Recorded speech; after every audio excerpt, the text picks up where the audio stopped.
Well, today is September the 9th, Saturday, September the 9th, 2017. And as we can see here, the two youngest ones are outside grazing. I wouldn't really say grazing, but they're nibbling on plants and stuff. And this one right here that was been down and out for over a week, he's doing much better. He's bounced back after lots of penicillin and gut medicine and sour pills, and he's pretty much back to normal. He's still a little sluggish on eating, but he's still, at least he's eating. And he's nibbling on little plants in here and there, getting a taste of them. And the other 10th calf there, right there, today is their first day outside.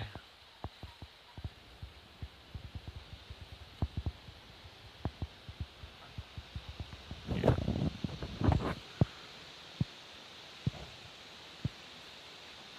But number 9 here, he's doing not too bad.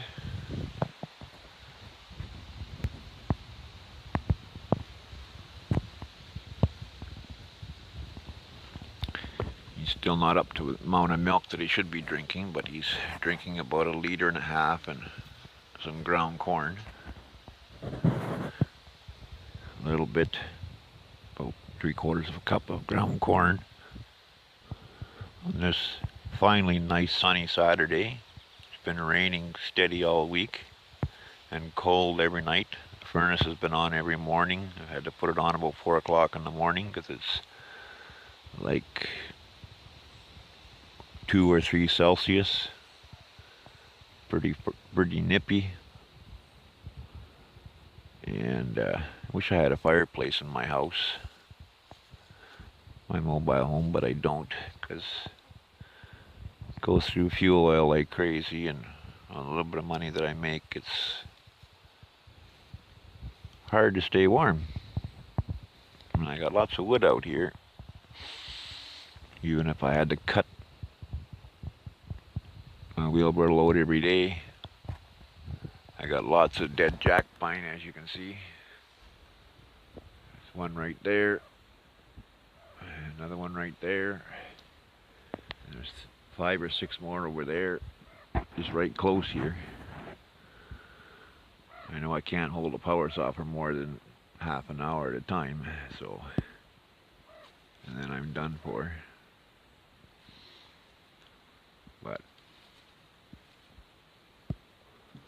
I had a really good airtight unit when I used to live out in Lappy years ago, but when I left there, I stored it at my parents' place, and my father hired a moving company to move it down into his basement, because the thing weighs about 600 pounds.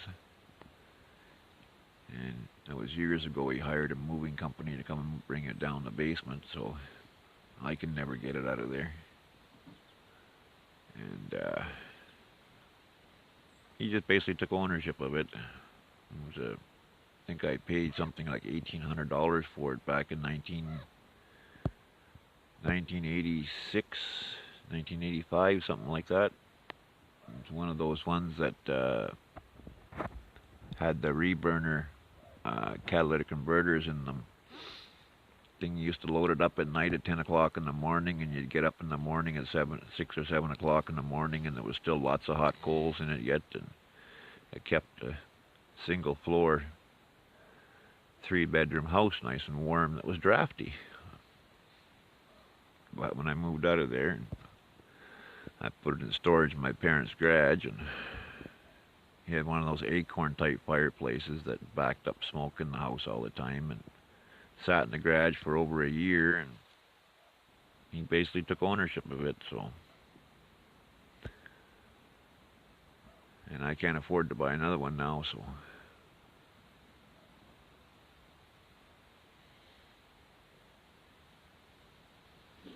sure I could get one of those tin boxes, but that's a fire trap in a mobile home. Plus you got to get up every couple hours and load it with wood.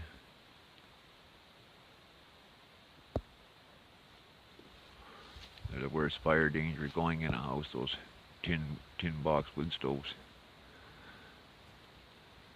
Especially when you have to go through the roof. Sorry about that, guys, but this other calf just bunting me in the leg.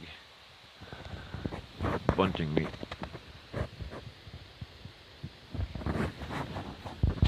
I guess, I don't know if he wants more to eat or what, but he's bunting me in the leg here.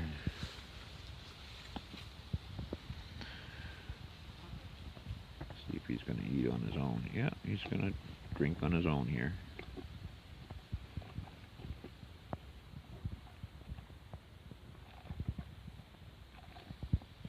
This is number 9 calf that was sick. He only drank about 1.5 liters earlier. I had to give him my finger to suck on. And then he drank a little bit on his own, and now he's gone back to it totally on his own here now. I just sit here with them for a few minutes.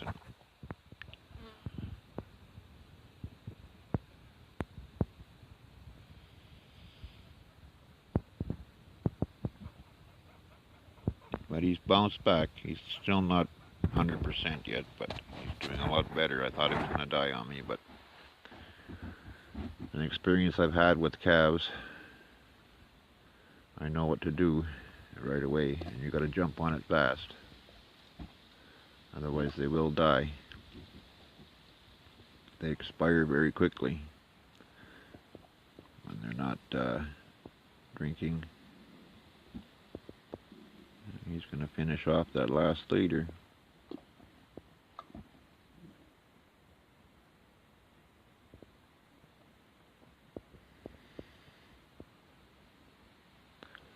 It's good to see.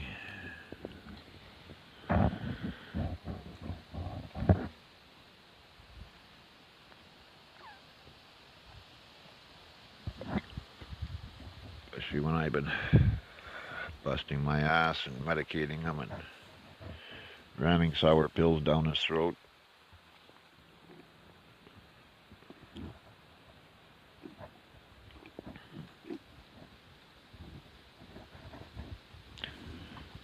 I shouldn't say this, but I'm going to touch wood here first. And it's like over 37 years of me raising baby calves.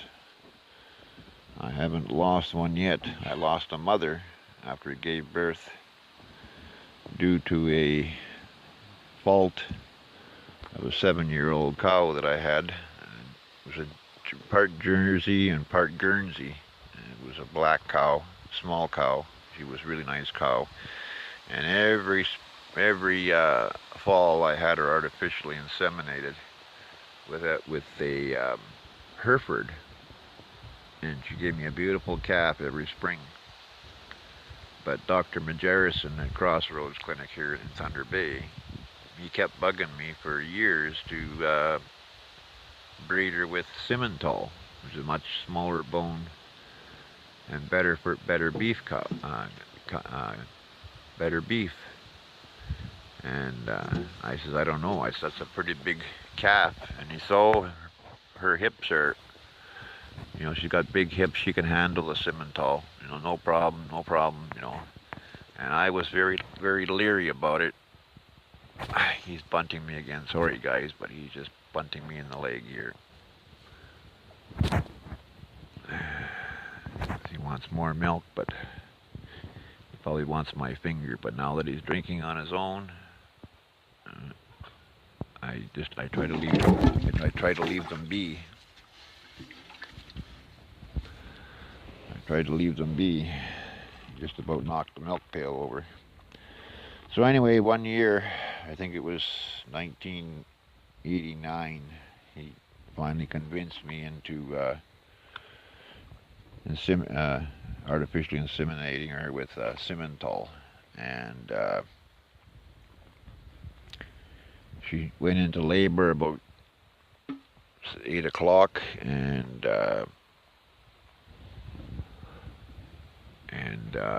by 9 o'clock the calf was coming out, but she was howling like crazy in the barn,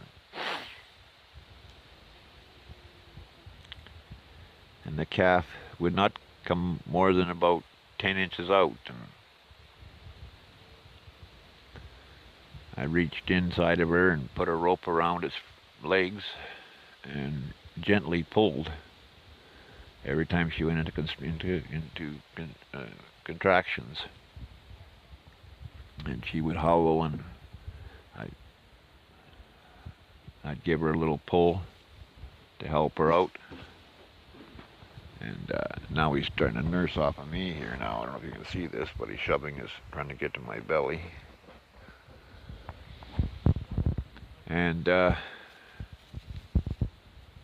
finally, after about an hour and a half, the calf came out. But about 30 seconds later, her whole uterus came out. And I stuffed it back inside of her, pinned her closed with same kind of needles you use for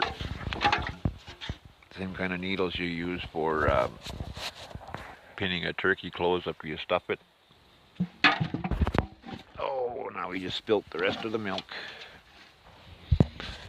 And yeah, now he stepped in the pail and dumped the cup and a half or so that was left in there. Pinned her closed with those roasting pins and lashed it back and forth with baler twine. And half an hour later, she pushed it out again and ripped the pins out of her. I called the vet, and he came and he gave her a shot in the neck to stop the contractions. And it didn't help any. He pushed it back. Me and him pushed everything back in again and pinned her closed again. And half an hour later, she pushed it out again. We couldn't keep it in her. We did that about 4 times. And the needle that he gave her to stop the contractions just weren't working. And I believe he also gave her a shot of Valium too to calm her down. That didn't help. And oh, got right in the stomach. This head butted me in the stomach here. Wasn't paying attention. And I'd rather leave him hungry, even though he's still hungry. I'd rather leave him hungry because otherwise tonight he won't eat at all. This one has been sick. Yeah, oh, jeez, right in the stomach again. Oh. You're getting bossy, eh? Yeah. And they'll do that to you.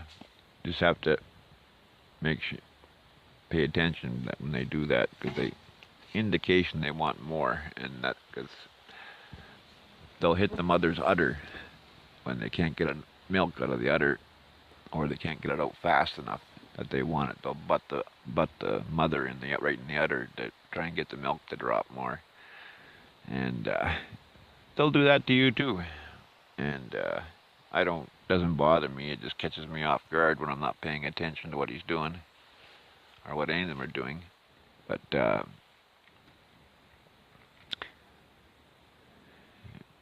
doesn't really hurt. But one time, one of the ones up above there, the big one with the heart on his head, he got me right in the throat. I thought I was going to pass out. And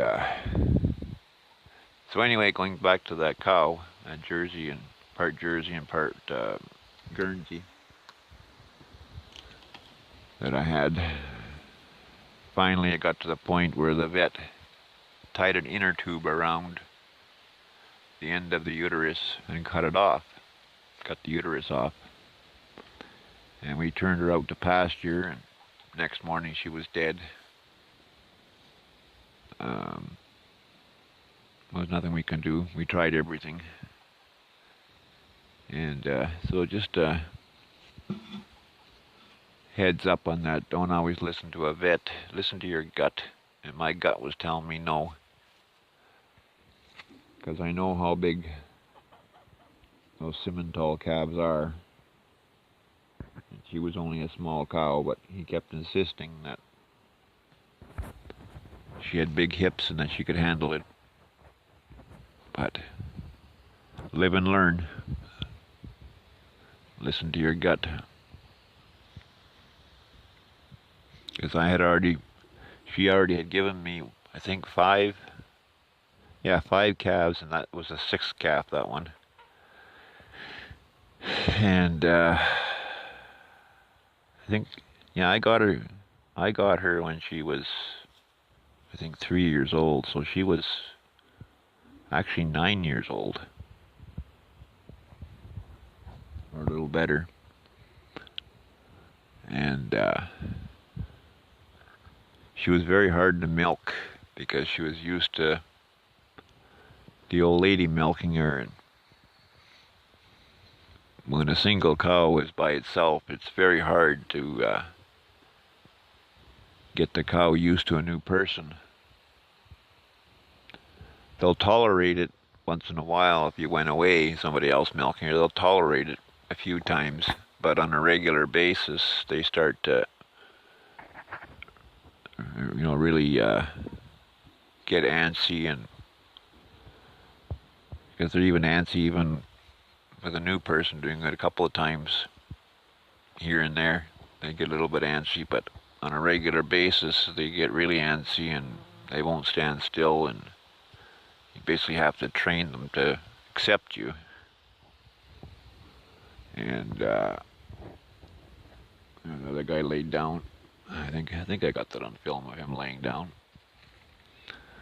And so if you get a cow, get yourself a Jersey or a Jersey Guernsey or a um,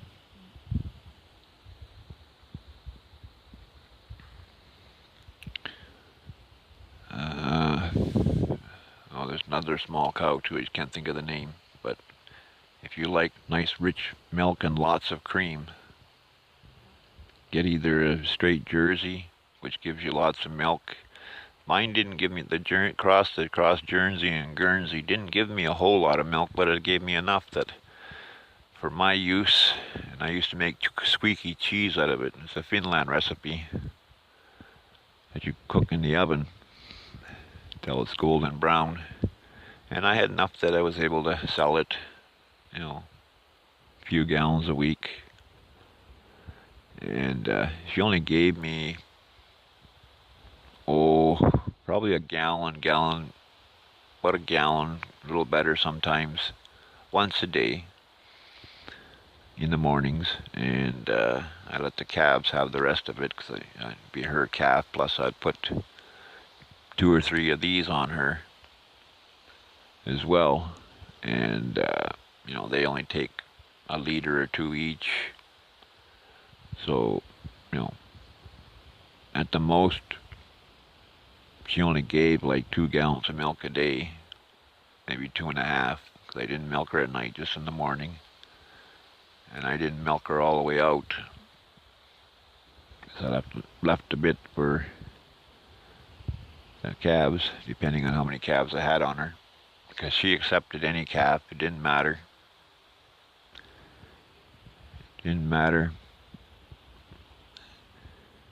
And so that was a sad day for me when I lost her, because she was a nice cow.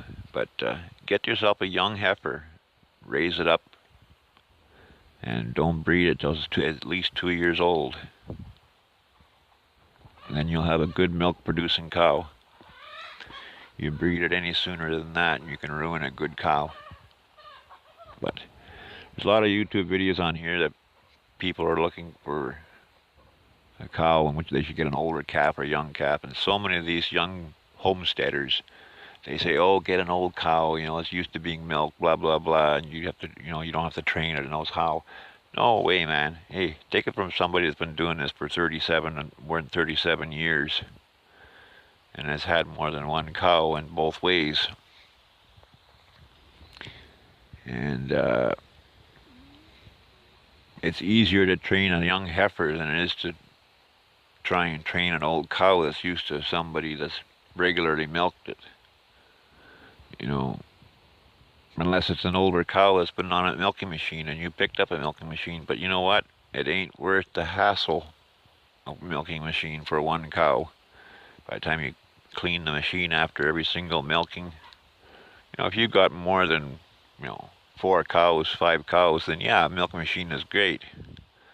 But the amount of work in cleaning the thing after every milking, no thank you. It's a pain in the ass. Because there's a lot to clean, and you got to use Diversol to sterilize the whole machine.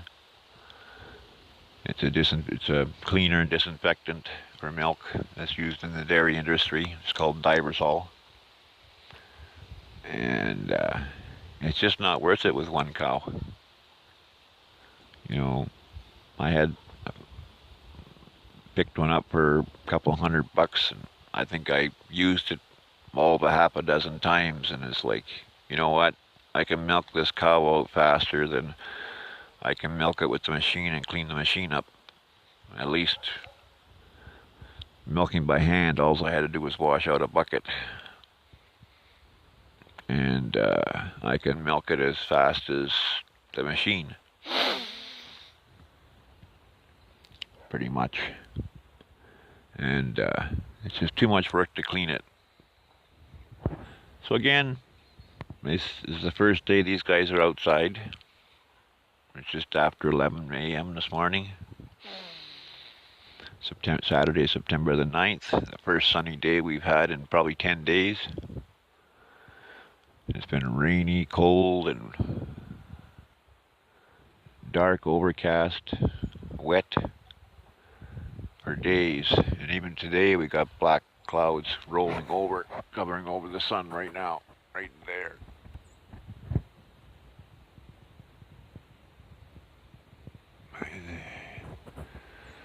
So we could get rain yet today again, because here's what happens. Starts off nice in the morning, and then by the end of the day it friggin'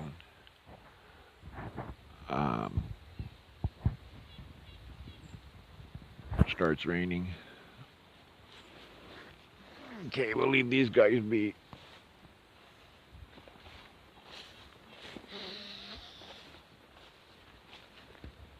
I wonder if the 3 big ones are still in the barn.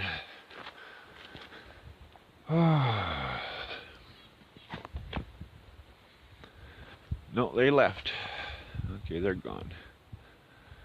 Chickens are there. And again, anybody wants turkeys? $35 a piece. If you dress them out right now, the toms would dress out to about 16, 17, 18 pounds, somewhere's in there. The hens will dress out about 12, 13 pounds. If I have to process them, they're $3.50 a pound processed. But they're for sale if anybody wants them here in Thunder Bay area. Okay, and that's them there.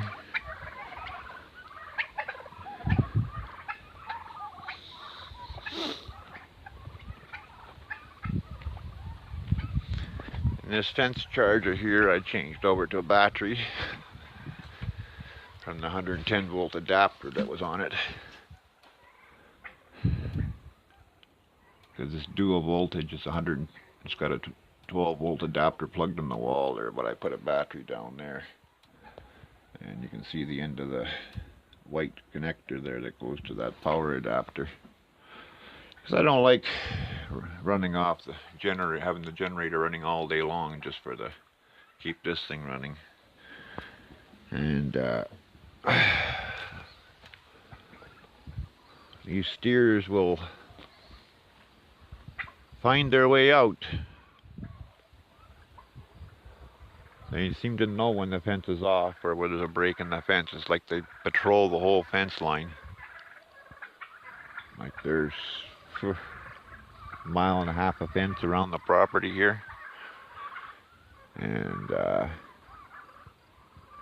I have one opening where they can get through. It's about 50 feet wide, where they can get through out onto the hydro line.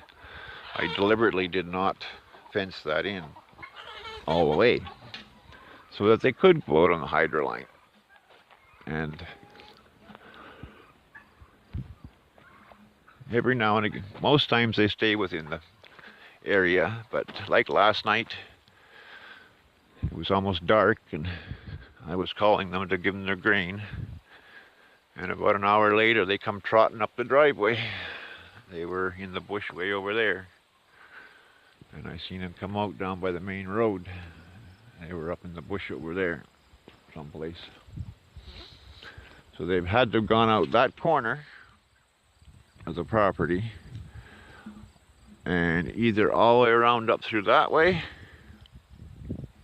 on the far side of the hydro line and then up into there, or else they went up into there and went around this way and then come through the valley, because the electric fence goes straight back to here that way, and then it goes all the way across to there, and then there's a 50-foot break in the fence, and then it keeps going that way 3/4 way across the hydro line, down the hydro line, all the way up to about where that far spruce tree is, and then it runs straight down to the hydro line, and then around up where the younger calves are up here. There's a root cellar that I built again too back in 1999 or 2000, I can't remember.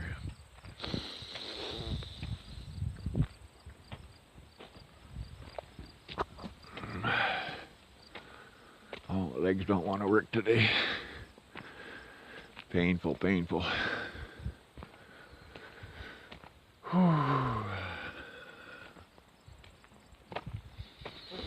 And these guys here, I opened their fence up on the side there so they could go into the main pasture, because they've eaten all the grass off down here. So they were here this morning when I fed them a little bit of grain, but they might have gone out into the main pasture in the bush. Well, I hear one banging around in the box here. That might be all in the box, as far as I know. Well, there's one there, went running. 1, 2, 3, 4. Yeah, they're all right here. Yeah, they're all right there. And this is the youngest one with a collar there. Of all of these ones. You guys probably remember him.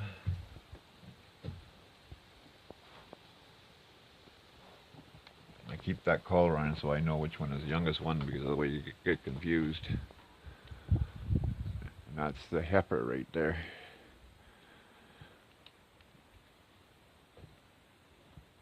The rest of these are all steers. They've all been castrated, except for one of them. I left one uncastrated, so he's still a bull.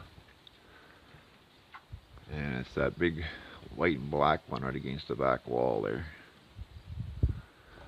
He's the only one he's still a bull. The rest of them are steers, and the heifer over there. Even all the ones down there, well, the 2 young ones, they haven't been castrated yet either. I would have done them by now, but being that one's been sick, I didn't want to put any more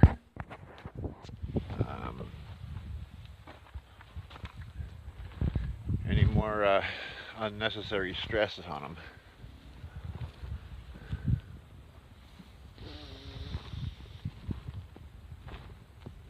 Until I got him back on his feet. So as long as he keeps doing okay, I'll castrate both of them down there next weekend, providing that the one that's been sick gets back on his feet. I could do the other one,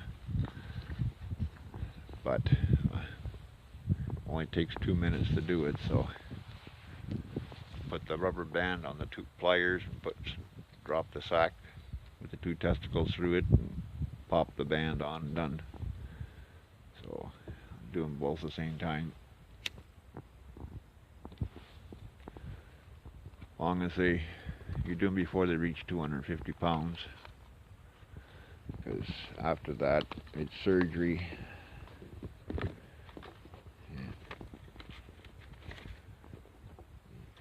It's just you can't get the band open enough to get the sac and testicles in it when they hit about the 250 pound, and that's even recommended in the instructions, that not up to 250 pounds, no more.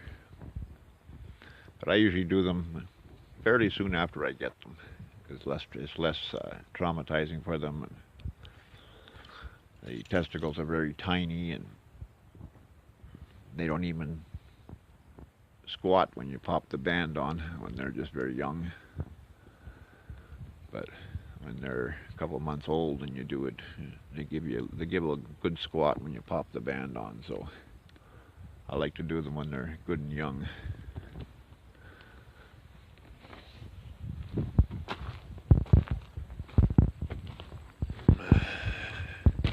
Been slowly cleaning up around here, getting ready for winter, because before long we'll have 6 feet of snow. The deer should be returning back here just in time for hunting season, probably in the next couple of weeks. They seem to disappear in the summertime, like the last couple of years, but they're always back just before hunting season. Or if I plant a garden.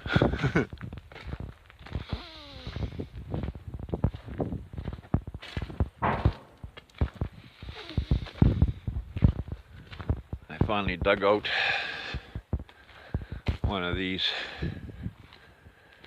another one of these steel plates. They're old press sheets from the fiberboard mills where they make the chipboard. And they got the holes in the edge, and they're a 1/8 steel plate, but they are so hard that you can't shear them. Well, no shop will shear them because they're so hard, and it takes a lot to bend them. I've made snow plows out of these for tractors and buckets, and I got tons of them because I pick them up for 20 bucks a sheet, and they're 4'3" wide and 16 feet long, and I cut them into 8-foot long sections like that, easier to handle. I had to lay one down here because even for some reason, just because there's never been enough traffic in this area, and I got a foot of gravel on top of that geotextile, and this when it gets wet, this forklift sinks right down to the frame right here. And I have another sheet inside there, which has been in there for years, because when I used to jack up a skidder in there, the blocking would sink into the clay, because there's only about, I don't know, maybe 6 inches of gravel was put down, and over the years it's gone down to nothing. And I work on my truck and stuff in there in the wintertime. I got to put a new tarp on the back wall and on the front here. So I laid down another sheet here. Like it's so strong, this tin, that